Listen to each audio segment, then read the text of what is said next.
소중한 나. 무한 행복!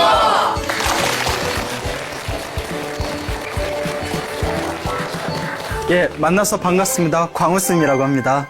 예, 반갑죠? 네. 예. 여러분들 혹시 이런 생각 해본 적 있으십니까? 이렇게 인생을 살다 보니까 뭐 어떨 때는 굉장히 일이 잘 풀릴 때가 있고, 예, 그건 기분 좋아요, 나빠요? 좋죠. 또 어떨 때는 굉장히 인생이 잘 안 풀리고 자꾸 뭔가 장애가 생기는 것 같고, 기분 더럽죠. 예, 기분 나쁩니다. 자, 이렇게 살다 보면 일이 잘 풀릴 때도 있고, 일이 잘 안 풀릴 때도 있고, 그리고 이제 남을 원망하기도 해보고, 자기 자신을 탓하기도 해보고, 그때 우리 조상님들은 이런 말씀을 자주 사용하셨죠. 내가 전생에 뭔 놈의 업을 그렇게 많이 졌길래, 내가 무슨 업을 그렇게 많이 지었길래, 이런 표현 쓰지 않습니까? 네. 그렇죠. 네. 예. 오늘의 주제입니다. 인생은 자기 복대로 살아간다. 예. 동감하신 분들 계실 겁니다. 네. 요 복이라는 걸 절대 무시할 수가 없죠. 네. 옛날 인도에 부처님 당시에 어느 왕이 있었습니다. 왕이 있었는데, 왕이 하루 이렇게 낮잠을 자고 있었대요. 그래서 쿨쿨하고 낮잠을 자고 있었는데 잠결에 두 명의 신하가 대화를 나누는 것을 엿듣게 됩니다. 두 명의 신하가 무슨 이야기를 하는 거 하고 엿들어 보니까 그 한 신하가, 야, 우리가 이렇게 왕의 신임을 받고 잘 먹고 편안하게 잘 사는 것은 모두가 왕의 덕택이다. 모두가 왕의 은혜다. 이런 말을 하는 거예요.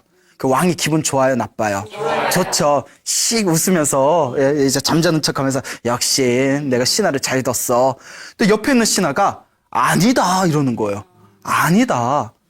잘 먹고 잘 사는 건 다 누구 복이다? 내 복이다. 내가 전생에 내가 좋은 업을 졌으니까 이번 생에 좋은 왕을 만났고 내가 왕의 신임을 받고 잘 먹고 잘 사는 거지, 내가 복이 없으면 이렇게 잘 살 수가 없다. 다 내 복이다. 이렇게 얘기하는 거예요. 그 왕이 가만히 들으니까 기분이 좋아, 나빠?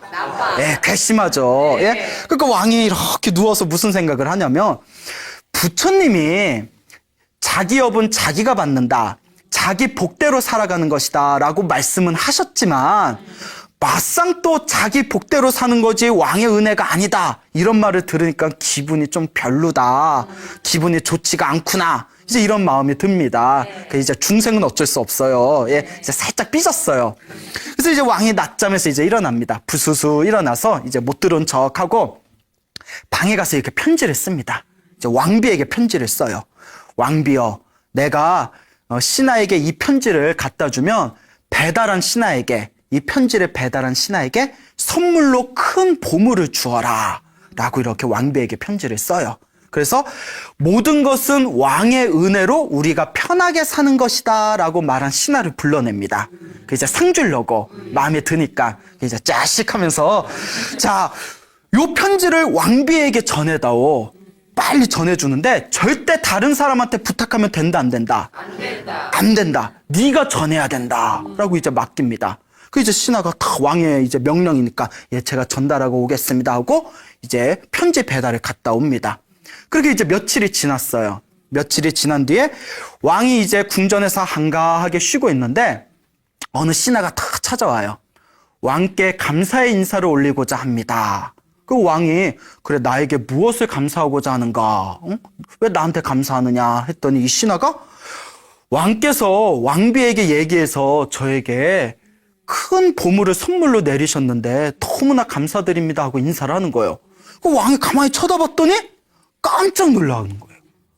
그 신하가 자기가 배달 보낸 신하가 아니라 모든 건 자기 복대로 살아가는 거다. 왕의 은혜가 아니라 자기 업대로 자기가 받아가면서 사는 것이다.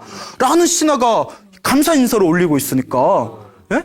이걸 두 글자로 뭐라고 해요? 웬열? 막 이렇게 얘기하잖아요. 혹은 목미? 에? 뭐지? 에? 뭐 이런 약간 이상한 이제 분위기가 펼쳐지죠? 희한하다. 아니, 왜 저 사람이 이제 보물을 받았을까? 급히 자기가 편지 배달을 보낸 신하를 부릅니다. 예?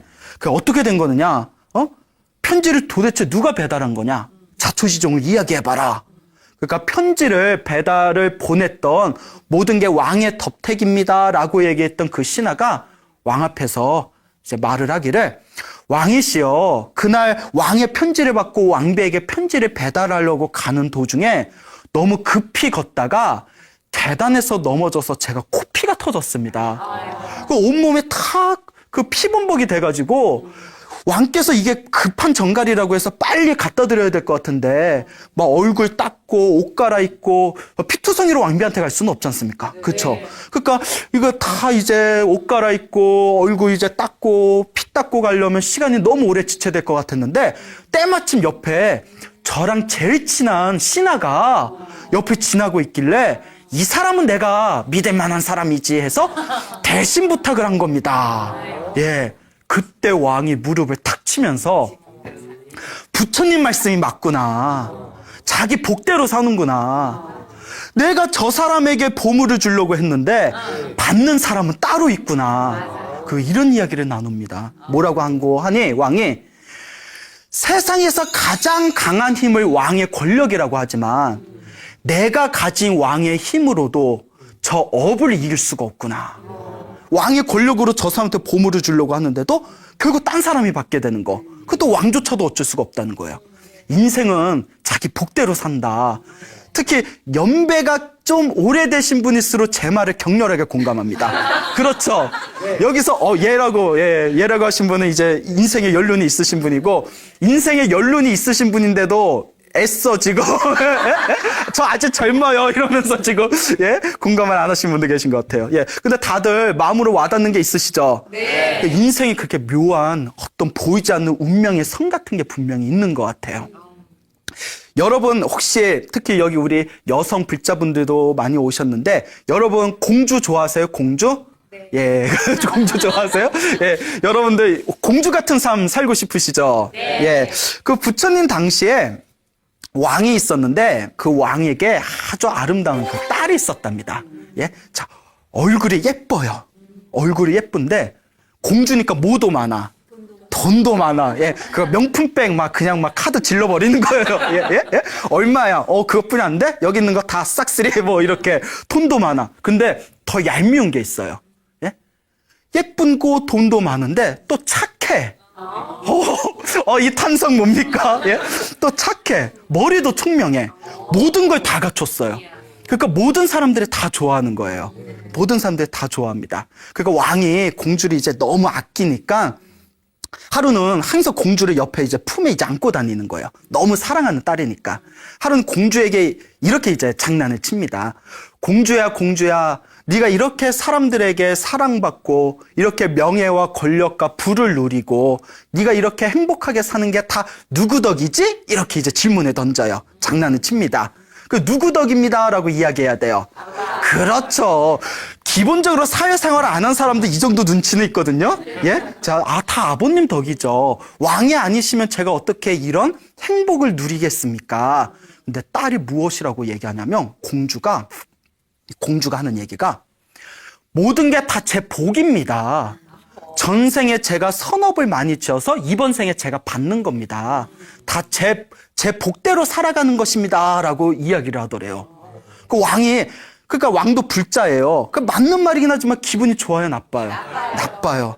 예? 전문 용어로 삐졌어요. 예? 삐졌어요. 너무 괘씸한 거예요. 이게 다 네 복으로 이런 행복을 누리는 거냐? 예, 제 복으로 누리는 겁니다. 예? 그래? 그리고 옆에 있는 시종에게 이와 같이 이야기합니다. 당장 우리나라에서 가장 가난한 거지들 중에 젊은 놈을 데려와라. 이제 젊은 거지를 데려와요. 네 복으로 사는 거면 이 젊은 거지하고 결혼해서 얼만큼 잘 사는지 보자 하고 거지하고 결혼시켜서 내쫓습니다. 야, 남자가 삐지면 무섭습니다. 예? 남자도 남자의 질투도 무서워요. 동감하시죠? 예. 여자가 더 동감하시는 것 같아요. 내 남자친구가 많이 삐져봤나 봐요. 예? 남자도 삐지면 무서워요. 그러니까 가장 사랑하는 딸을 젊은 거지하고 결혼해서 내쫓아 버린 겁니다. 그러니까 막 옆에 왕비가 울고 있어요. 울고 있는데 이제 왕이 너무나 화가 나 있으니까 뭐라 말리지도 못해요. 그 공주의 이름이 성광입니다.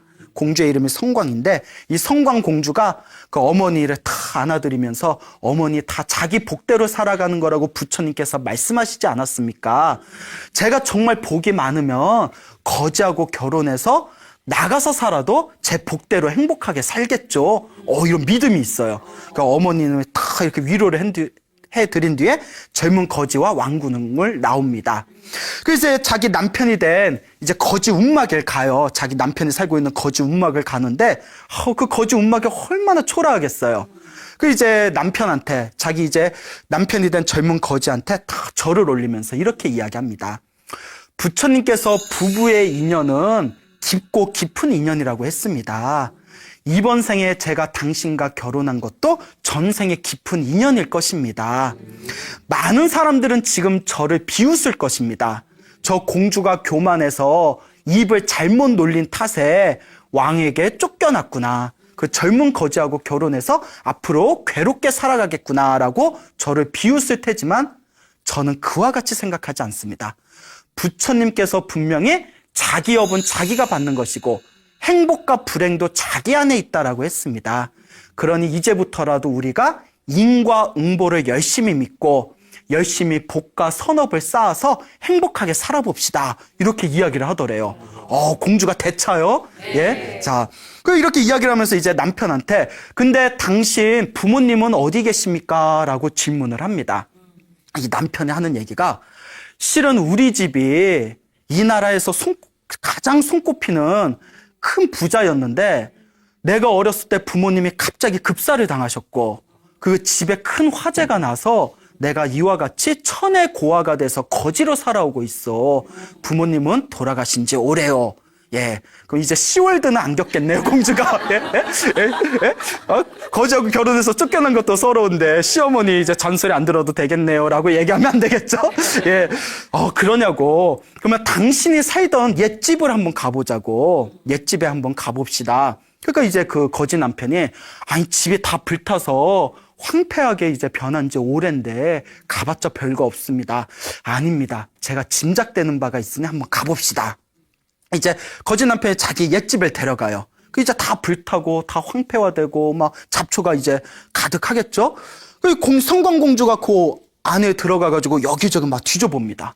그 거지 남편은 뭐 하고 있나 하고 이렇게 쳐다보고 있는데 자 이렇게 다 뒤져봐요. 뒤져보더니 여러분 그런 얘기 들어본 적 있습니까? 정말 복이 많고 운이 많은 사람은 길을 가다가 돌부리에 넘어지게입니다. 돌부리에 넘어져서 머리가 깨졌어요. 그래서 너무 화가 나요. 너 같은 돌부리가 감히 나를 해치려고 해? 너무 화가 나서 삽을 가져와서 그 돌부리에게 복수하려고 땅을 팝니다. 땅을 팠는데 거기서 뭐가 나왔을까요? 예. 온천이 터졌답니다. 예? 그러니까 아니 저도 어디서 들은 얘기예요. 정말 복이 많은 사람은 재수 없는 사람은 넘어져서 코가 깨진다는 얘기도 있잖아요. 뒤로 넘어져서 코가 깨진다. 정말 복이 많은 사람은 복수하려고 땅 파다가 온천이 터지는 거예요. 성광공주도 복이 많았나 봐요. 예? 뭐가 있나 이렇게 찾다가 뭐 이상한 괴짝이 보여서 괴짝을 다 열어봤더니 여태껏 그 누구도 찾지 못했던 금괴 괴짝을 금은 보물이 있는 금괴로 된 괴짝을 찾아낸 거예요. 그래서 남편을 불러서 이렇게 이야기합니다. 제가 짐작되는 바가 있다고 하지 않았습니까? 분명 모든 부모는 자식을 사랑하기 마련입니다. 분명히 당신의 부모님께서도 당신의 미래를 위해서 재산을 어디다가 분명히 숨겨놨을 겁니다. 근데 갑자기 급살로 돌아가셔서 유언을 남기지 못하셨을 겁니다. 그래서 제가 혹시나 하고 찾아봤던 겁니다. 복 있는 사람은 틀려. 여러분 한번 찾아보세요. 나오나? 복이 많으면 나오시겠지. 예? 그러니까 이제 그 괴짝을 가져와가지고 그 괴짝에 있는 금은 보물을 팔아서 큰 집을 짓고 하인들을 이제 모아서 이제 궁전에서 지내던 거와 같이 그런 행복한 나날을 보내게 됩니다. 그래서 왕이 이제 자기의 딸을 내쫓은 그 왕이 너무나 가슴에 죄책감이 느껴지는 거예요. 내가 미쳤지. 내가 세상에 눈에 넣어도 안 아프는 내 딸을 순간의 화를 못 이겨서 내 딸을 거지에게 결혼시켜서 내쫓았다니 내가 미쳤구나.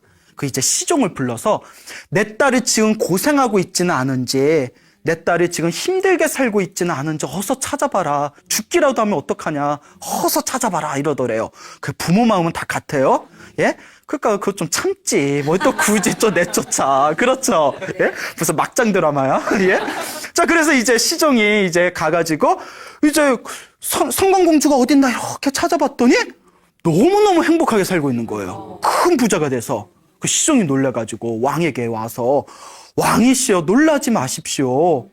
이 궁전에서 이 궁궐에서 살던 것보다 더 부유하게 살고 있습니다. 예? 그 왕이 깜짝 놀라가지고 이제 자기의 딸 공주와 이제 사위죠. 거지 남편 이제 자기의 사위를 불러서 이제 자초지종을 묻습니다. 딸아 미안하다. 내가 미쳤구나. 너를 보내고 나서 내가 한시도 잠을 제대로 자지를 못했다. 이게 어떻게 된 일이냐 자초지종을 물어보니까 딸이 이제 한결같이 이제 처음부터 이제 끝에 있었던 일까지 다 이야기를 하는 거예요. 그때 이제 왕이 감탄하면서 자기 업은 자기가 받는구나. 자기 복대로 살아간다라는 부처님의 살법이 조금도 틀리지 않는구나라고 이제 가슴으로 느끼면서 그 다음날 부처님을 찾아갑니다. 부처님이 계신 사원에 찾아가서 이 왕이 부처님께 이제 삼배를 올려요. 삼배를 올리고 부처님께 이제 문안 인사를 올린 뒤에 거룩하신 세존이시여 사실 제 딸에게 이런 일이 있었습니다라고 이제 하나하나 이제 설명을 합니다. 자, 그리고 이제 중요한 내용이에요. 도대체 제 딸이 전생에 어떤 인연이 있어서 이번 생에 이 공주로 태어나서 행복하게 살다가 거지와 결혼해서 쫓겨난 뒤에도 그 행복을 끝까지 누릴 수 있었던 것입니까? 도대체 어떤 인연이 있었던 것입니까? 라고 질문을 던집니다. 예. 자, 공주로 살 수 있는 방법이에요. 예. 예. 자, 부처님께서 이와 같이 말씀을 하십니다. 머나먼 전생에 석가모니 부처님 이전에, 그러니까 석가모니 부처님으로부터 7번째 전에 부처님 중에 비바시 부처님이란 분이 계셨어요. 석가모니 부처님으로부터 7번째 전에 비바시라는 부처님 시대 때 이 성광공주가 반두라는 이름을 가진 왕비였다고 합니다. 반두라는 이름을 가진 왕비. 그때도 왕비였어요. 반두라는 이름을 가진 왕비였는데 마음이 너무 착하고 불심이 깊어서 항상 가난하고 힘들고 외로운 사람들에게 보시를 하고 항상 베풀고 수행을 열심히 하는 수행자들에게 항상 공양을 올리고, 자, 우리 불교에서는 가난하고 힘들고 외로운 사람들한테 베풀거나 또 수행을 열심히 하는 수행자들에게 공양을 올렸을 때 강력한 복을 받는다고 합니다. 예, 인과응보의 법칙이죠. 그러니까 사회에서 봉사활동 많이 하시고 또 절에서 스님들께 공양 올리고 봉사 많이 하시는 분들은 이번 생에 당장 효과가 없는 것 같아도 다음 생에 다 받아간답니다. 인과응보, 자기 업은 자기가 받는 거예요. 그래서 이 반두라는 왕비가 항상 가난한 사람들한테 베풀고 수행자들한테 항상 공양 올리고, 그리고 이 비바시라는 부처님께서 이제 열반 입적을 하십니다. 이제 돌아가시면서 화장을 했는데 무수한 사리가 나왔대요. 오색사리가 나왔대요. 그래서 그 오색사리를 다 거두어서 큰 탑을 세워서 그 사리탑을 만들어서 사리를 정성스럽게 봉안을 합니다. 사리탑을 만들고 그리고 그 비바시 부처님하고 똑같이 닮은 청동불상을 만들어서 또 많은 중생들에게 불법을 펼쳤다고 합니다. 널리 불법을 베푼 그 공덕의 힘에 의해서 이번 생에도 항상 그 전에도 태어날 때마다 하늘세계에 태어나거나 인간으로 태어나도 왕족이나 귀한 집안에 태어나서 항상 행복을 누리게 되었고, 이번 생에도 그때 반두라는 왕비였을 때 지었던 강력한 선업의 힘으로 이 석가모니 부처님 시대에 공주로 태어날 수 있었던 것이다 라고 말씀을 하십니다. 그러면서 부처님께서 이야기 하나를 더 하세요. 그 거지 남편은, 이것도 중요해요. 우리 거지가 되기 싫으면 잘 배워놓으셔야 돼요. 거지 남편은 전생에 반두라는 왕비의 남편이었던 왕이었다고 합니다. 사실 왕이었는데, 자, 두둥 자체 효과음이에요. 예, 예. 이제 중요한 내용이니까 왕이었는데 자기 왕비가, 자기 부인이 자꾸 자꾸 가난한 사람들한테 베풀고 스님들한테 공양 올리고 항상 막 불법을 사람들한테 널리 펼치는 모습이 그렇게 꼴보기가 싫은 거예요. 그러니까 막 악담을 해요. 야, 저렇게 머리 빡빡 깎은 중들한테 뭐 그런 거 갖다 줘봤자 무슨 복을 받는다고. 그런 남편 많으실 거예요. 우리 보살님들 중에서도 이렇게 절에 열심히 다니면 그 절에 뭐하러 열심히 다녀? 뭐 이런 분들이 계실 수도 있을 거예요. 그 왕이 막 이렇게 악담을 하고 방해를 하고 싫어하니까 이제 이 반두라는 왕비가 항상 부처님한테 기도하면서 제발 우리 남편도 독실한 불자가 되게 해주십시오. 우리 남편도 큰 복을 짓는 그런 훌륭한 제가신자가 되게 해주십시오라고 항상 기도하면서 남편을 설득을 했답니다. 오랫동안 설득을 하니까 그래 이제 왕도 이제 부인을 아주 사랑했나 봐요. 자기의 왕비, 자기의 부인이 또 아주 깊은 마음으로 설득하고 또 설득하니까 나중에는 마음을 바꿨대요. 마음을 바꿔서 나중에는 자기 왕비, 부인을 따라서 그 가난한 사람들에게 많이 베풀고 스님들한테 공양 올리고 그 부처님한테 이제 기도도 하면서 그 뒤로는 선업을 많이 지었다고 합니다. 그때 업으로 인해서 처음에는 왕비가 복 짓는 걸 방해하고 스님들한테 악담을 했잖아요. 처음에 그 업의 과보, 그 악업으로 인해서 처음에는 그 초년에는 거지로 살았다는 거예요. 무슨 말인지 알겠죠? 그러다 나중에 왕비, 자기 부인의 설득으로 마음을 돌려서 복을 많이 지은 선업의 힘에 의해서 이번 생에 다시 머나먼 전생에 자기 부인이었던 누구를 만나서 성광공주를 만난 뒤에 우리 전문 용어로 발복을 한 거예요. 복이 발한 거예요. 무슨 말인지 알겠죠? 즉 악업은 악업대로, 선업은 선업대로 누가 받는다? 다 자기가 받는 거예요. 여러분. 여러분 한번 생각해 봅시다. 여러분들이 살아가면서 좋은 일 생길 때도 있죠. 여러분들이 살아가면서 나쁜 일 생길 때도 있죠. 좋은 일이 생길 때가 더 많아요? 나쁜 일이 생길 때가 더 많아요? 애매한데 이거. 자, 근데 이렇게 한번 따져보시면 됩니다. 살아가면서 좋은 일이 많이 생기는 사람일수록 내 전생에 복을 많이 지은 거예요. 살아가면서 안 좋은 일이 자꾸 생기는 사람일수록 전생에 악업을 많이 지은 거예요. 복을 다 까먹어서 그래요. 근데 이번 생에 자꾸 무엇을 지어야 되겠어요? 그렇죠. 선업, 복을 지어야죠. 이제 아시니까 오늘부터 복 많이 지으시겠네. 자기 운명은 자기가 바꿀 수 있습니다. 단 자기가 지은 업에 대해서 책임을 가지고 끊임없이 선업을 지어야 됩니다. 복은 하늘에서 뚝 떨어지는 게 아니에요. 자기 복은 누가 짓는다? 자기가 짓습니다. 자, 그러면 우리가 살아가면서 내가 지었던 이 업이라는 것을 우리가 어떻게 내가 새롭게 끊임없이 선업을 지어나가고 혹시 안 좋은 악업이 있으며 불행한 일을 만들고 불행한 일을 야기시키는 악업이 있다면 그걸 또 우리가 어떻게 소멸해야 되겠는가? 그걸 가르쳐 주는 게 바로 불교예요. 어떻게 해야 우리가 행복하게 살 수 있는가라는 근원적인 방법을 가르쳐 주는 게 불교적 수행관입니다. 알겠죠?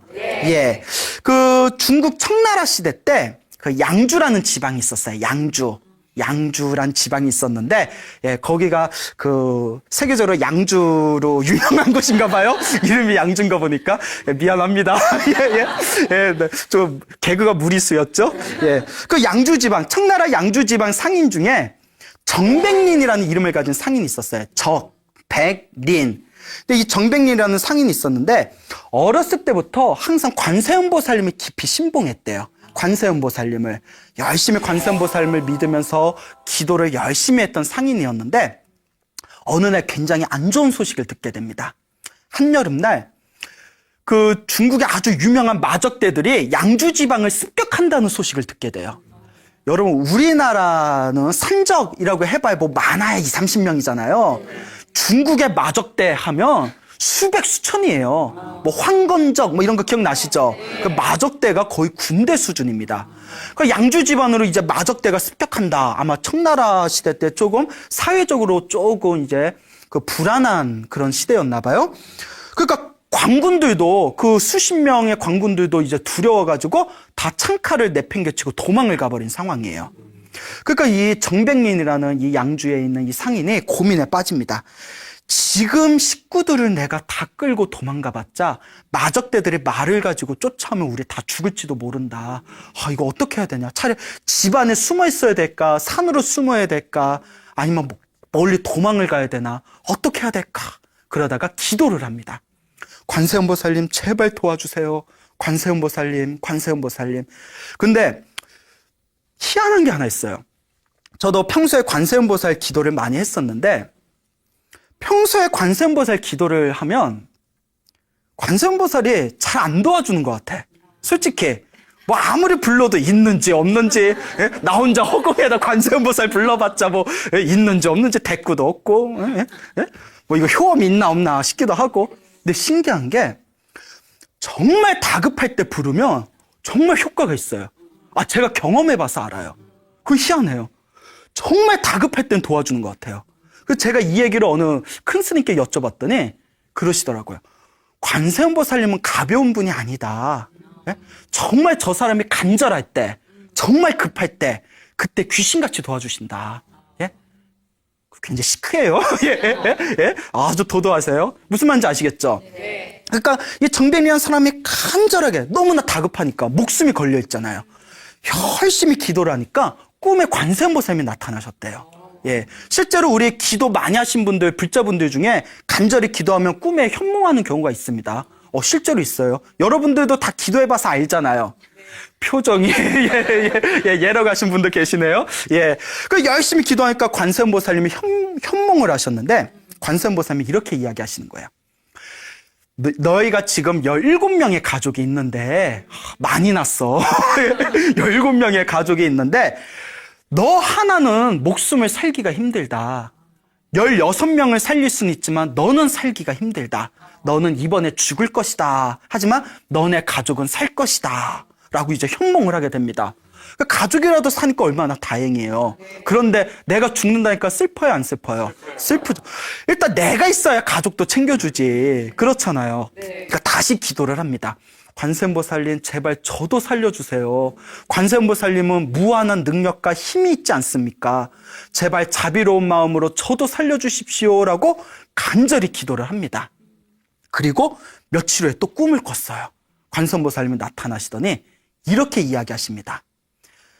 전백리나 내 얘기를 한번 들어보거라.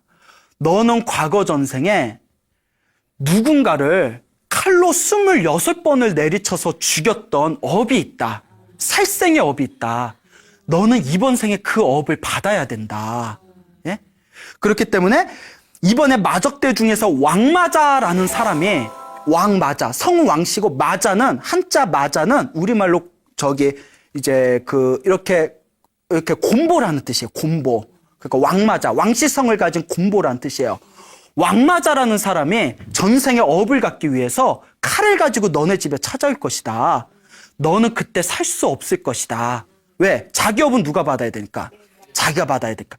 너 하나 살고자 가족들까지 연루가 되면 가족들도 피해를 보게 될 테니 가족들은 방황 사랑채에다 숨겨두고 너 하나만 죽으면 다른 가족들 목숨은 살리게 될 것이다. 라고 꿈을 꾸게 됩니다. 이야. 그러니까 이 전백리한 사람이 내가 전생 그렇게 무서운 업을 지었는가.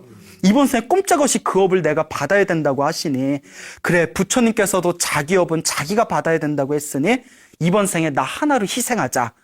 그리고 이제 부처님한테 계속 관세음보살님한테 기도하면서 이제 자기가 죽는 날을 기다려요. 이제 마음을 다 비웠어요. 그게 닷새가 지납니다. 닷새가 지냈을 때 마적대들이 그 양주성을 침공을 합니다. 그러니까 이제 계획대로 전백리는 이제 자기 사랑채에다가 가족들을 다 숨겨두고 자기 혼자 대청마루에 딱 기다리고 있어요. 이제 얼마 안 있으면 오겠구나. 이거 초조한 걸? 뭐 그러겠죠. 나 떨고 있니? 뭐 이랬겠죠? 어떡하지? 빨리 와서, 이왕 만남하면 빨리 와서 죽여줬으면 좋겠는데? 이제 마음을 다 비웠으니까. 네? 그때 이제 큰 거구의 웬 도적이 그 칼을 들고 칼을 막 휘두르면서 여기 아무도 없느냐 하고 자기 집안으로 뛰어쳐 들어온 거예요. 또 얼굴을 보니까 막 곰보예요. 저 사람이 왕마자인가 보다. 왕곰보인가 보다. 아이고 왕마자 어르신 왜 이제 오셨습니까? 한참을 기다렸습니다 하고 전백리는 다 안내를 하는 거예요. 그 왕마자가 깜짝 놀라서 칼을 휘두르다가 그대와 나는 초면인데 어찌 나의 별명을 아시오? 어찌 나의 이름을 아시오? 그러니까 이 전백린이 일단 오셔서 목마르실 텐데 차 한 잔 드시고 좀 쉬셨다가 이왕 죽일 거 컨디션 좋을 때 저도 한 방에 가니까 예? 그렇잖아요. 막 두 번 세 번 내리치면 얼마나 아파요. 한 방에 가야 되니까 일단 뭐 차부터 드시고 좀 쉬시죠. 그 이제 차를 한 잔 딱 들으면서 관세음보살 꿈 이야기를 합니다.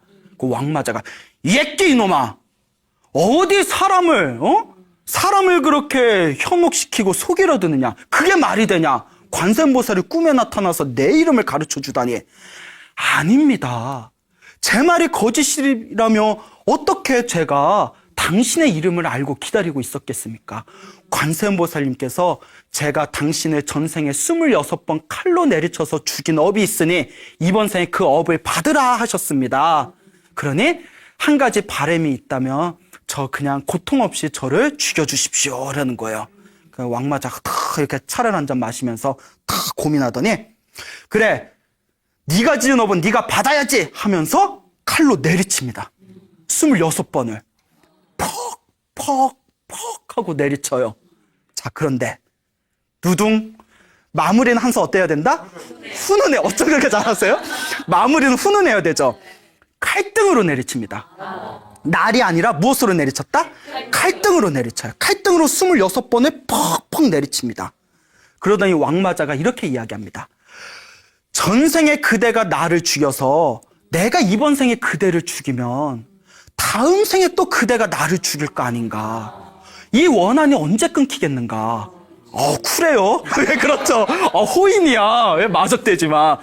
여기서 우리 인연은 끝내고 다음 생에는 좋은 인연으로 만납시다 하고 남겨놓고 호련히 사라졌다고 합니다. 예, 이게 바로 관세음보살 영업록에 나와 있는 내용입니다. 자기 운명을 바꿨어요, 못 바꿨어요? 바꿨죠. 자, 불교는 자기 업은 반드시 자기가 받을 수밖에 없다고 가르칩니다. 근데 여기에 엄청난 논리가 숨겨져 있어요.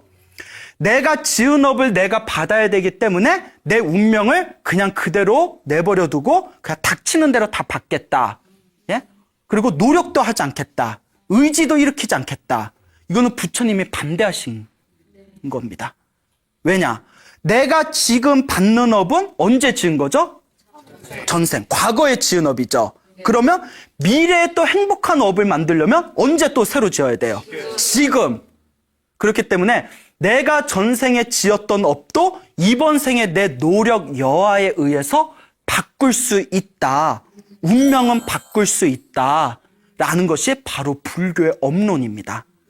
전생에 내가 죽을 업을 졌으니까 이번 생에 나 그냥 죽어야지가 아니라 전생에 내가 죽을 업을 졌으면 이번 생에 선업을 열심히 지어서 그 죽을 나쁜 운명의 업을 내가 바꿔나가겠다라는 역동적이고 적극적인 업의 가르침이 바로 불교예요.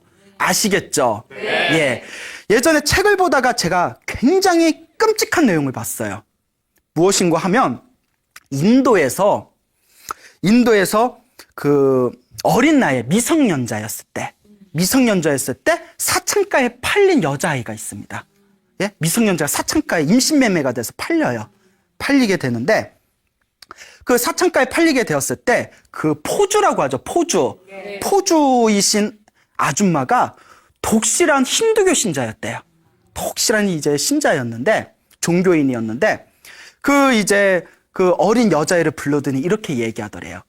이번 생에 네가 사창가에서 몸을 파는 건 네가 전생에 지은 업이니까 도망갈 생각하지 말고 네 운명에 순응해라 라고 가르치더랍니다.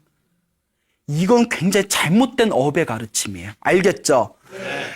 네가 전생에 사창가에 팔릴 업의 운명이었다면 그 불쌍한 운명의 업을 바꿔줘야 되는 책임감이 우리들에게 있는 거예요. 그게 사회 공공의 의식이에요. 알겠죠? 근데 역대 우리나라에도 역대 왕조나 또 중국에서나 일본에서도 이 불교의 업을 자신들의 권력을 공고하게 하는데 잘못 왜곡돼서 쓴 경우가 많아요. 내가 왕이 된 건 전생에 복을 많이 줘서 왕이 된 거고 너네가 노비가 된 것은 전생에 나쁜 짓을 많이 해서 노비가 된 거니까 이번 생에 우리들을 잘 섬겨서 선업을 지어서 다음 생에 좋은 곳에 태어나라. 뭐 말이 맞는 것 같은데 뭔가 애매하죠. 예? 이건 잘못된 업이에요. 아시겠죠? 예?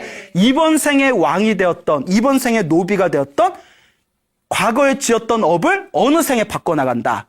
그렇죠. 지금 이 순간 더 좋은 쪽으로 업을 바꿔나가는 게 바로 불교의 인과응보입니다. 그니 내게 주어진 운명에 휩쓸려서 아이고 어차피 내가 전생에 지은 업대로 살겠지라면서 자포자기해서는 아니 된다라는 것을 명심하시길 바랍니다. 알겠습니까? 네. 그와 같아요. 인생은 자기 복대로 살아간다고 했습니다. 그래서 우리 불교에서는 복이 많은 사람일수록 자기가 원하는 것을 쉽게 빨리 성취한답니다. 복이 많은 사람일수록. 근데 자기가 원하는 일이 자꾸 느리게 힘들게 성취될수록 복이 없는 거예요. 아주 복이 없는 사람은 아예 그게 성취조차 안 돼요. 자, 자꾸 안 좋은 일들이 생기다 보면 사람의 뇌가, 우리 뇌가 굉장히 정교하거든요. 나는 안 돼, 안 돼. 해도 어차피 나는 안 돼라고 스스로 타성에 젖어버린답니다. 뇌가 실제로. 그거 자꾸 부정적인 생각을 일으키게 된대요. 그렇지만 정말 내가 내 운명을 바꿀 수 있다라는 믿음이 있는 사람이라면 내가 지금 안 되는 것은 아직 내가 복의 힘이 부족하기 때문이다. 그렇기 때문에 이번 생에 지금 현재 이 순간 내가 열심히 선업을 짓고 복을 지으면 앞으로 내 미래는 점점 행복해질 것이다 라는 확고한 마음을 스스로 각인하셔야 됩니다. 운명을 개척하는 게 바로 불교예요. 아시겠죠, 여러분? 네. 예, 여러분의 운명을 바꿔보시길 바랍니다. 운명을 바꾸기 위해서 불교에서는 여러 가지 방법과 수행법을 가르쳤는데요. 간단히 요약해서 말씀드리자면, 우리가 시간이 바쁘니까, 예. 첫째, 기도를 많이 해라. 기도를 많이 해라. 여기서 기도를 많이 하라는 의미가 내가 지금 이번 생에 일이 잘 안 풀리는 거는 전생에 악업을 많이 지어서 그래요. 악업, 좋지 못한 업, 그러니까 볶아먹는 짓을 많이 해서 그래요. 볶아먹는 짓 중에 대표적인 게 우리 사람들이 쉽게 저지르는 건데 뒤에서 누구 욕하는 거. 예, 어떻게 예, 예? 뒤에서 누구 욕하는 게 그렇게 입으로 짓는 악업이라고 해요. 뭔 얘기인지 알겠죠?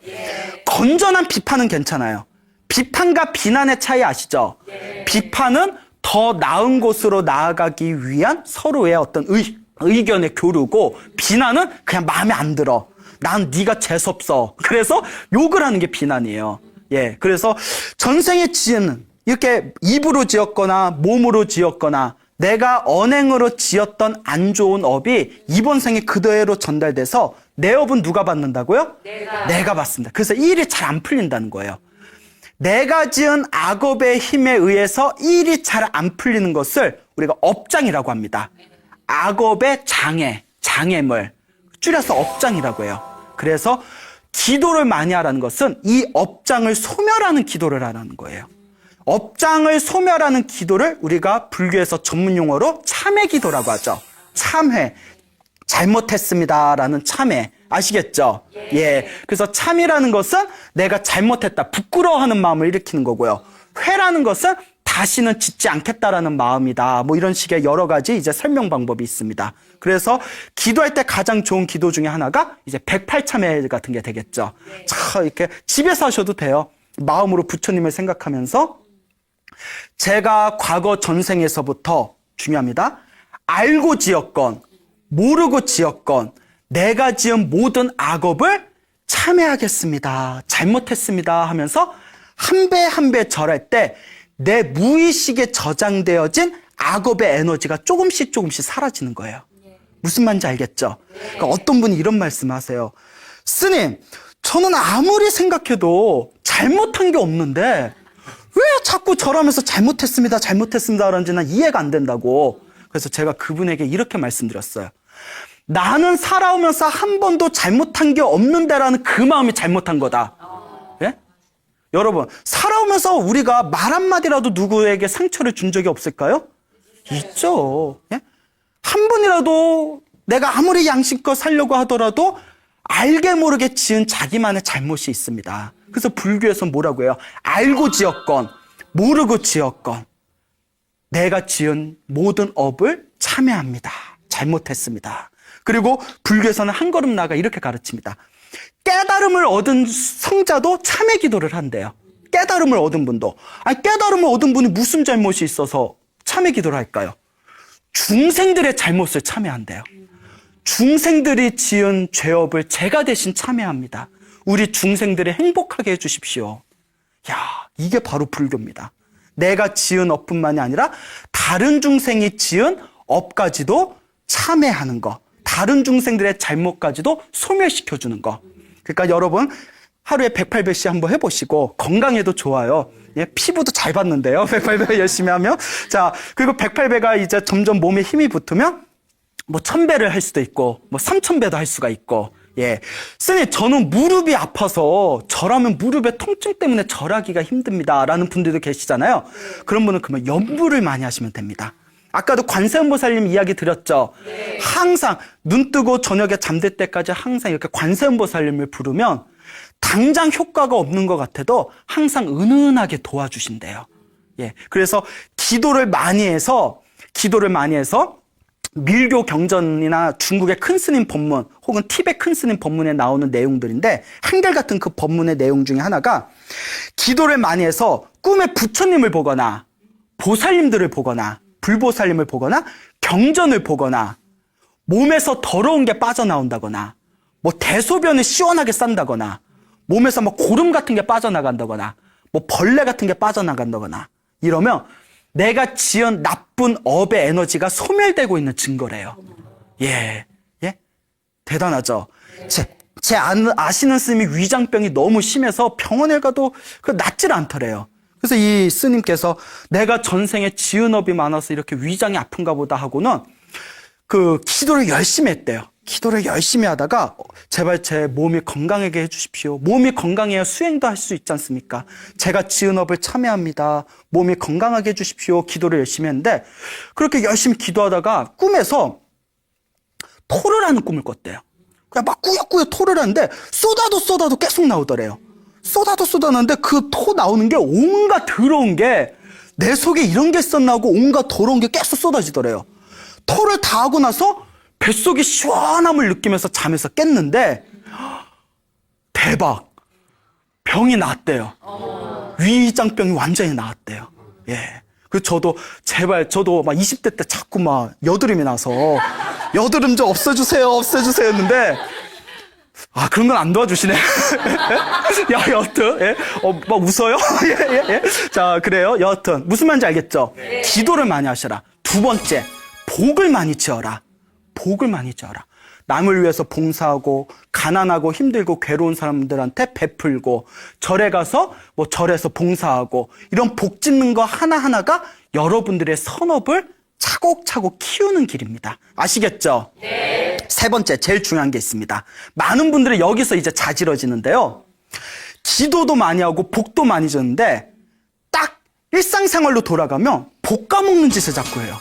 자꾸 누구 욕하고 누구 시기하고 어느 심리학자가 이런 말을 하더라고요. 일이 잘 안 풀리는 사람들의 심리적 특징 중에 하나가 질투심이 강하대요. 질투심이 강하대요. 부러운 거는 상관이 없는데 부러운 거는 좋겠다라는 마음이고 질투심은 너 얼마나 잘 되나 보자 라는 마음이에요.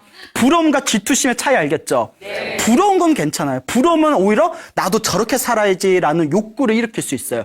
질투는 내 자신에게도 좋지 못합니다. 그래서 불교에서 악업을 일으키는 강한 감정 중에 하나가 질투심이랍니다. 네. 그 질투심을 놓아버리세요. 질투심이 일어날 때 이렇게 생각하세요. 쟤는 전생에 복을 많이 지어서 저렇게 사는구나. 그러니 나도 이번 생에 무엇을 많이 지어야겠다. 복을 많이 지어야 되겠다. 여러분, 운명은 바꿀 수 있습니다. 단 시간이 오래 걸릴 수도 있어요. 그러니 오랜 호흡을 가지고 꾸준히 닦으셔야 됩니다. 기도를 많이 하시고 복을 많이 쌓으시고 복 까먹는 짓을 하지 마세요. 기도 많이 하시고 복 지으면서 꾸준하게 여러분들이 선업을 지으시면 우리 옛날부터 큰 스님들 말씀에 3년 정도 지나면 복이 많은 사람은 빨리 얻어요. 아무리 복 없는 사람도 3년이 지나면 운명의 기운이 점점 바뀐답니다. 제 아는 젊은 불자가 있는데 그 불자분이 그 젊은 이제 처자예요. 열심히 이제 절에 다니고 복을 열심히 줬어요. 그러다가 어느 날 저한테 이런 얘기를 하더라고요. 스님 말씀처럼 3년 정도 지나니까 정말 좋은 일들이 자꾸 생겨요. 그 얼굴에 꽃이 폈어. 얼굴이 되게 좋아졌더라고요. 예?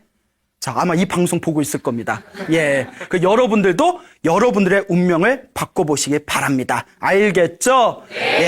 예. 여러분, 행복해지고 싶습니까? 네. 행복한 삶을 창조하고 싶습니까? 네. 복을 지으십시오. 선업을 쌓으십시오. 공덕을 쌓으십시오. 복과 선업과 공덕의 힘이 여러분들을 진정한 행복의 길로 이끌어 줄 것입니다. 여기서 마치겠습니다. 소중한 나 무한 행복!